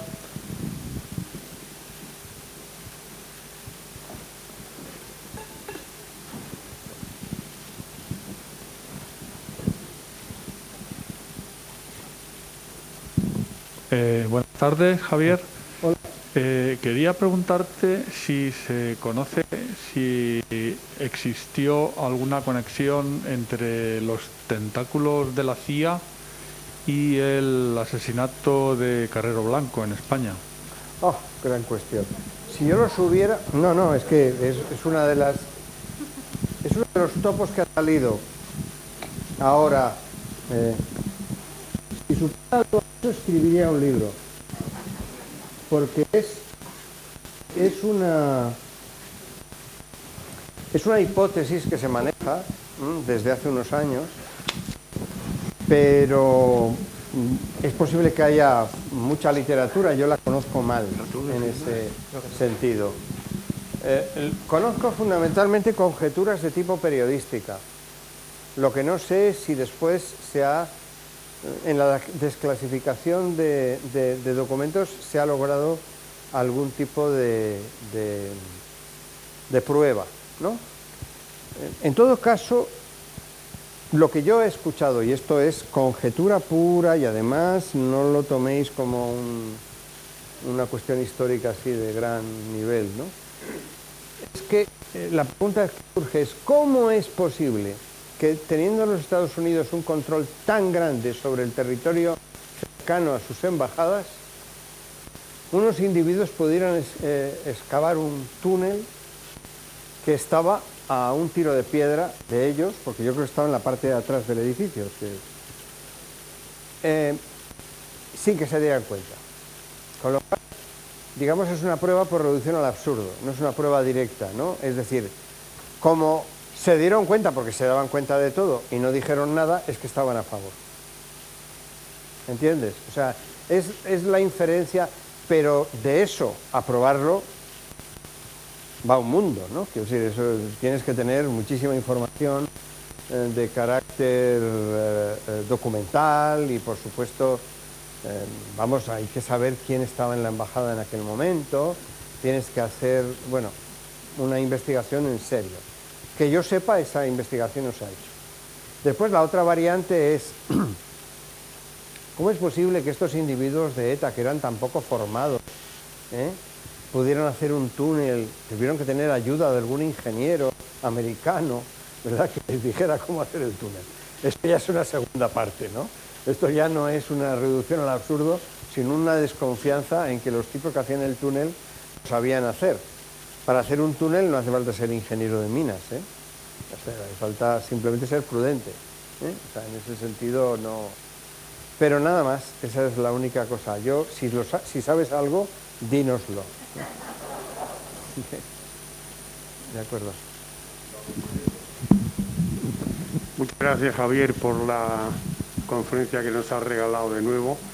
Me ha llamado la atención que en ningún momento has hecho alusión, a lo mejor es que lo has dejado para la segunda conferencia, al espionaje británico dentro de todo este episodio de la Guerra Fría, porque es muy conocido que efectivamente ellos tuvieron un papel importante en muchos momentos. Sí. No he hecho mención porque me he fijado más en la situación de la Guerra Fría y en el nacimiento de las agencias de investigación. Después está en lo que se llama, ¿cómo te diría yo? Los caballeros espías, ¿no? De Cambridge y de Oxford y de este tipo de cosas. Eso es más literario que otra cosa. Quiero decir, porque ten en cuenta que la Gran Bretaña jugó cada vez un papel menor en este proceso. Es decir, eran el MI5, pues hombre, era una agencia de investigación muy sofisticada, pero que fundamentalmente le preocupaba la descolonización, más que otra cosa, ¿no? Eso es otro tema distinto. O sea, la creación de las grandes agencias no pasa, a mi juicio, por Gran Bretaña, que tampoco pasa por Francia, O sea, que no es, te voy a decir que... Lo que pasa es que da para la literatura, películas y cosas de estas, sí que... Lo que pasa es que tiene una gran importancia de carácter antropológico. Philby y todos estos británicos izquierdistas, ¿no? Porque revelan mucho qué significaba en Gran Bretaña ser izquierdista. Es decir, los británicos no cambian de club. Se considera un caballero británico, no cambia de club. De tal manera que, de la misma forma que no cambia de club, no cambia de partido. Entonces, estos comunistas de los años 30, cuando acabó la guerra y comenzó la década de los 40 y comenzó esta especie de frenesí anticomunista, pues no entendían, o no les parecía bien que se dejara de atender a los soviéticos Y esa es mi interpretación, Entonces había una cierta sensación de que tenía uno que ser leal a los antiguos amigos, aunque ahora sean enemigos de Estados Unidos. ¿Comprendes? O sea que, pero de todas maneras es un análisis distinto, porque tiene que ser un análisis antropológico y, por supuesto, biográfico. Porque así como yo puedo decir que había miles de analistas en Berlín, en la Fundación Gelter, en la Organización Gelter, sin embargo en Gran Bretaña eran gente muy determinada, gente muy concreta, muy precisa, ¿no? Que hicieron unas labores de espionaje muy refinadas, y que daban muchísima información precisamente por ser unos caballeros, porque nadie se desconfiaba de ellos. Entonces es otro tipo de perfil. No, no, vamos a ver, no creo que sea una invención de Río de Carrera. Firby existió y tal, pero me gusta más Le Carré que la realidad. Yo he sido apasionado lector de Le Carré, como creo que todos, ¿no? O sea, y claro, a mí, por ejemplo, el hecho de que el gran personaje de Le Carré sea un jubilado, quizá por... ¿no? Pero me gustaba cuando no estaba jubilado, O sea, quiero decir que me parecía interesante, ¿no? Esta especie de proyección en la vejez de talento siempre me parece interesante, ¿no? Pero vamos, de todas maneras, sí, el grupo Cambridge, el famoso círculo de Cambridge, fue muy importante. El círculo de Cambridge y el círculo de Oxford, había dos círculos, pero no con este carácter de bombas atómicas y cosas de este estilo, que esto es más norteamericano, ¿no?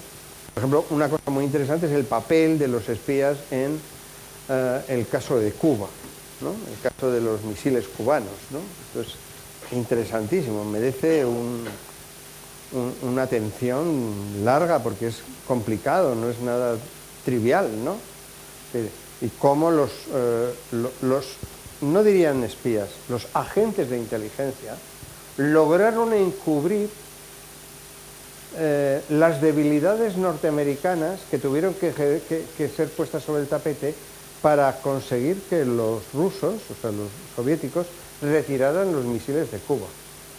Porque claro, se cuenta la historia en una forma un poco testosterónica, ¿no? Que es que unos pusieron el puño sobre la mesa y el otro tal, y entonces el otro se echó para atrás y cosas de este estilo, como si fuera, como os digo, una jugada de póker. Y no fue así.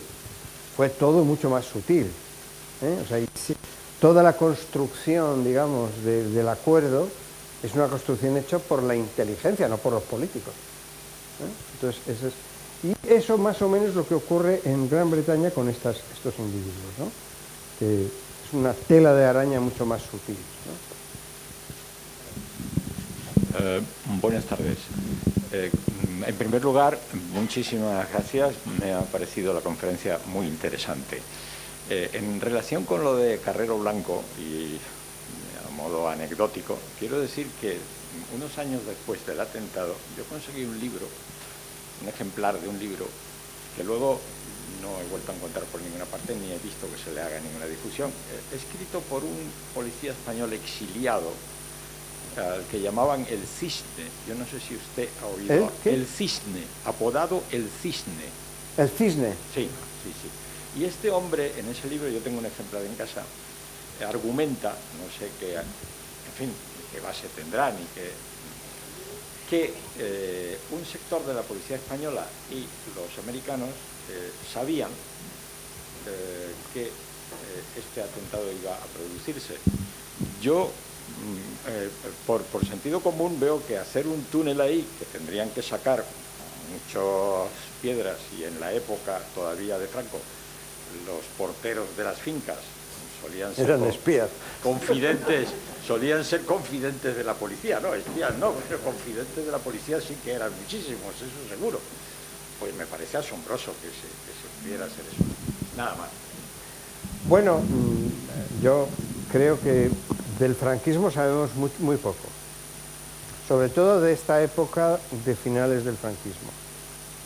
O sea, porque del principio del franquismo sí, o sea, hasta el año 56 se se sabe mucho. Después viene ese periodo del 56 al 73, que es un periodo complicado, porque es el famoso problema de los tecnócratas y de López Rodó y de este tipo de cosas, y después las luchas internas dentro del franquismo de las diferentes familias franquistas, los tecnócratas por un lado, los fragosos por otro, en fin, o sea, pero fíjate, ahora me han mandado un libro escrito por una alemana que se llama Francos Moderne, que es un libro sobre ese periodo, y una de las cosas que queda claro es que se peleaban a muerte.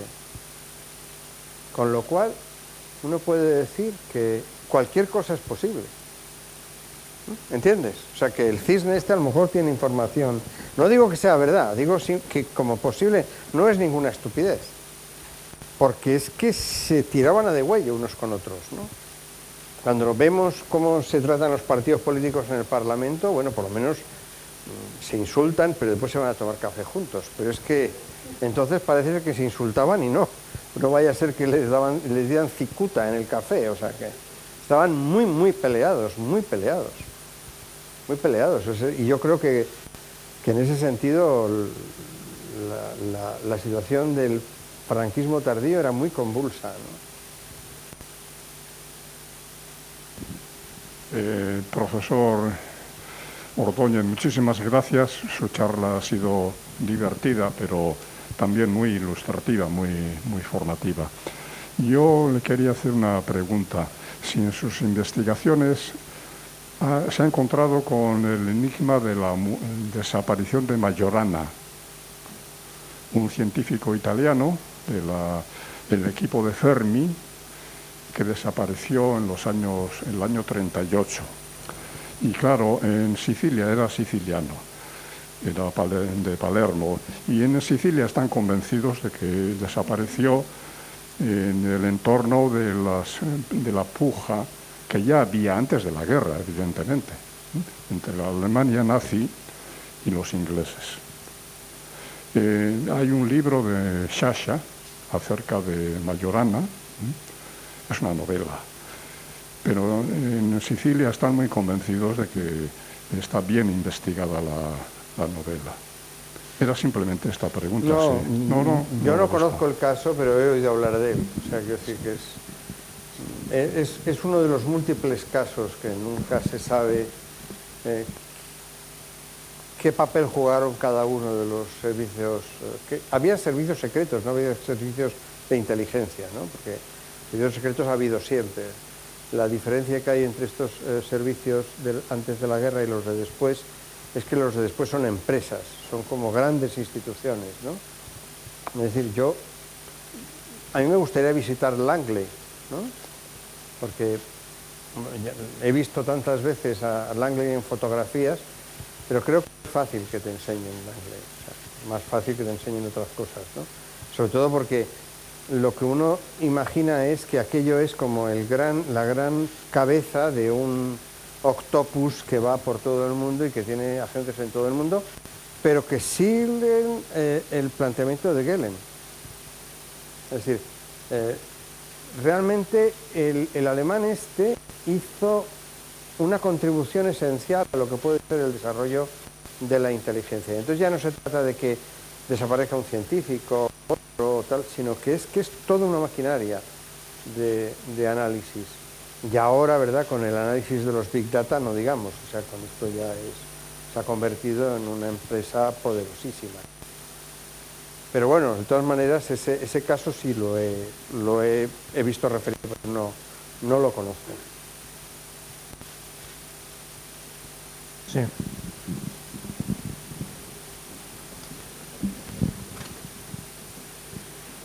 Muchas gracias por su exposición y quería implicarle que la próxima conferencia que usted dé no se olvidara, por favor, de la implicación de la CIA en los servicios secretos desde Carrero Blanco a posteriori.